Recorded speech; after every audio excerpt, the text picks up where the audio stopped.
किसी जमाने में एक चोर था। वह बड़ा ही चतुर था। लोगों का कहना था कि वह आदमी की आंखों का काजल तक उड़ा सकता था। एक दिन उस चोर ने सोचा कि जब तक वह राजधानी में नहीं जाएगा और अपना कर्तव्य नहीं दिखाएगी, तब तक चोरों के बीच उसकी धाक नहीं जमेगी। ये सोचकर वह राजधानी की ओर रवाना हुआ और वहां पहुंचकर उसने ये देखने के लिए नगर का चक्कर लगाया कि कहाँ क्या कर सकता है। उसने तय की कि राजा के महल से अपना काम शुरू करेगा।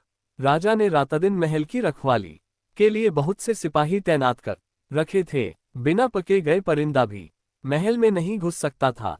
महल में एक बहुत बड़ी घड़ी लगी थी जो दिन रात का समय बताने के लिए घंटे बजाती रहती थी। चोर ने लोहे की कुछ कीलें इकट्ठी की और जब रात को घड़ी ने 12 बजाए तो घंटे की हर आवाज के साथ वह महल की दीवार में एक एक कील ठोकता गया।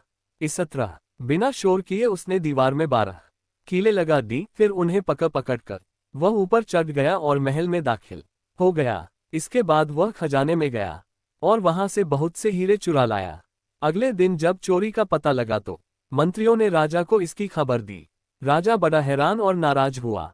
उसने मंत्रियों को आज्ञा दी कि शहर की सड़कों पर गश्त करने के लिए सिपाहियों की संख्या दूनी कर दी जाए और अगर रात के समय किसी को भी घूमते हुए पाया जाए तो उसे चोर समझकर गिरफ्तार कर लिया जाए। जिस समय दरबार में यह ऐलान हो रहा था, एक नागरिक के भेष में चोर मौजूद था।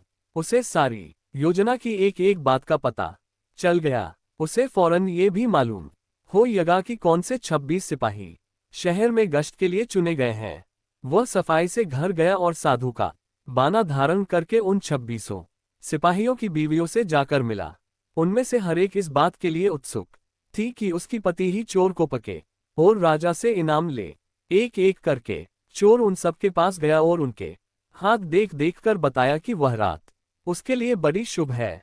उस पति की पोशाक में चोर उसके घर आएगा, लेकिन देखो चोर की अपने घर के अंदर मत आने देना, नहीं तो वह तुम्हें दबा लेगा। घर के सारे दरवाजे बंद कर लेना और भले ही वह पति की आवाज में बोलता सुनाई दे, उसके ऊपर जलता कोयला फेंकना। इसका नतीजा ये होगा कि चोर पकड़ में आ जाएगा। सारी स्त्रियां रात को चोर के आगमन के लिए तैयार हो गईं। अपने पतियों को उन्होंने इसकी जानकारी नहीं दी। इस बीच पति अपनी गश्त पर चले गए और सवेरे 4 बजे तक पहरा देते रहे। हालांकि अभी अंधेरा था, लेकिन उन्हें उस समय तक इधर उधर कोई भी दिखाई नहीं दिया तो उन्होंने सोचा कि उस रात को चोर नहीं आएगा। ये सोचकर उन्होंने अपने घर चले जाने का फैसला किया। ज्यों ही वे घर पहुंचे, स्त्रियों को संदेह हुआ और उन्होंने चोर की बताई कार्रवाई शुरू कर दी। फल वह हुआ कि सिपाही जल गए और बड़ी मुश्किल से अपनी स्त्रियों को विश्वास दिला पाए कि वे ही उनके असली पति हैं और उनके लिए दरवाजा खोल दिया जाए। सारे पतियों के जल जाने के कारण उन्हें अस्पताल ले जाया गया। दूसरे दिन राजा दरबार में आया तो उसे सारा हाल सुनाया गया। सुनकर राजा बहुत चिंतित हुआ और उसने कोतवाल को आदेश दिया कि वह स्वयं जाकर चोर पकड़े। उस रात कोतवाल ने तैयार होकर शहर का पहरा देना शुरू किया। जब वह एक गली में जा रहा था, चोर ने जवाब दिया, मैं चोर हूँ। कोतवाल समझा कि लड़की उसके साथ मजाक कर रही है। उसने कहा, मजाक छाड़ो और अगर तुम चोर हो तो मेरे साथ आओ, मैं तुम्हें काट में डाल दूंगा। चोर बाला, ठीक है, इससे मेरा क्या बिगड़ेगा। और वह कोतवाल के साथ काट डालने की जगह पर पहुंचा। वहां जाकर चोर ने कहा, कोतवाल साहब, इस काट को आप इस्तेमाल कैसे किया करते हैं, मेहरबानी करके मुझे समझा दीजिए। उद्धरण चिन्ह। कोतवाल ने कहा, तुम्हारा क्या भरोसा, मैं तुम्हें बताऊं और तुम भाग जाओ तो। प्रश्नवाचक चिन्ह। चोर बाला, आपके बिना कहे मैंने अपने को आपके हवाले कर दिया है, मैं भाग क्यों जाऊंगा। कोतवाल उससे ये दिखाने के लिए राजी हो गया कि काट कैसे डाला जाता है। ज्यों ही उसने अपने हाथ पैर उसमें डाले कि चोर ने झट चाबी घुमाकर काट का ताला बंद कर दिया और कोतवाल को राम राम करके चल दिया। जाड़े की रात थी। दिन निकलते निकलते कोतवाल मारे सर्दी के अधमरा हो गया। सवेरे जब सिपाही बाहर आने लगे तो उन्होंने देखा कि कोतवाल काट में फंसे पड़े हैं।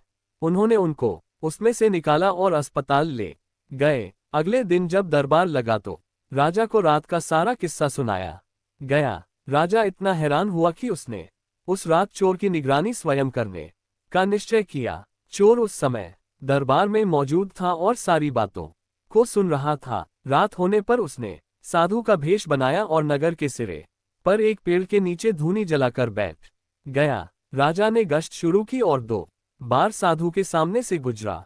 तीसरी बार जब वह उधर आया तो उसने साधु से पूछा कि क्या इधर से किसी अजनबी आदमी को जाते उसने देखा है। साधु ने जवाब दिया कि वह तो अपने ध्यान में लगा था, अगर उसके पास से कोई निकला भी होगा तो उसे पता नहीं। यदि आप चाहें तो मेरे पास बैठ जाए और देखते रहिए कि कोई आता जाता है या नहीं। ये सुनकर राजा के दिमाग में एक बात आए और उसने फौरन तय किया कि साधु उसकी पोशाक पहनकर शहर का चक्कर लगाए और वह साधु के कपड़े पहनकर वहां चोर की तलाश में बैठे।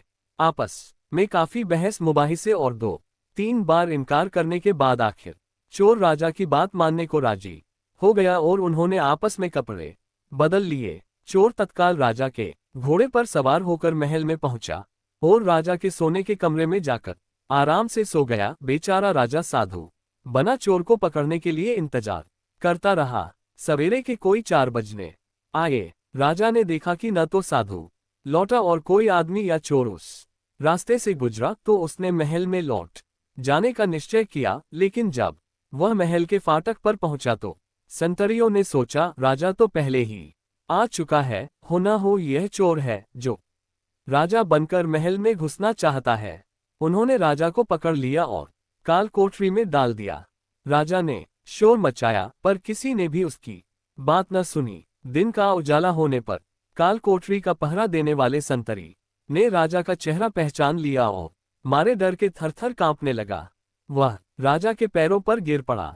राजा ने सारे सिपाहियों को बुलाया और महल में गया। उधर चोर जो रात भर राजा के रूप में महल में सोया था, सूरज की पहली किरण फूटते ही राजा की पोशाक में और उसी के घोड़े पर रफू चक्कर हो गया। अगले दिन जब राजा अपने दरबार में पहुंचा तो बहुत ही हतरश था। उसने ऐलान किया कि अगर चोर उसके सामने उपस्थित आ जाएगा तो उसे माफ कर दिया जाएगा और उसके खिलाफ कोई कार्रवाई नहीं की जाएगी, बल्कि उसकी चतुराई के लिए उसे इनाम भी मिलेगा। चोर वहां मौजूद था ही फौरन राजा के सामने आ गया और बोला, महाराज मैं ही वह अपराधी हूँ।